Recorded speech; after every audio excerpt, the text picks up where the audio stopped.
তুমি সামনের চুল কাটো না কেন? আবু মাহাজুরা বলে, আমি হাঁটু গেড়ে পেয়ারা নবীর সামনে বসেছিলাম, আমার এই মাথার চুলের মধ্যে মুবারক হাত লাগিয়ে বিশ্বনবী নিজে আমাকে আজানের প্রতিটা বাক্য শিক্ষা দিয়েছেন।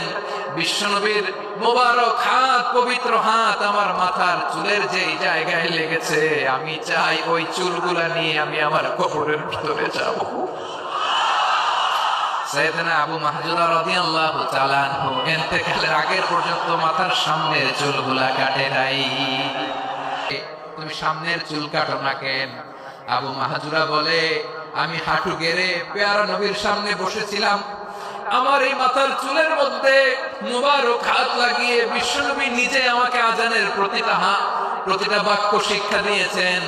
বিশ্বনবীর মুবারক হাত, পবিত্র হাত আমার মাথার চুলের যেই জায়গায় লেগেছে, আমি চাই ওই চুলগুলা নিয়ে আমি আমার কবরের ভিতরে যাব।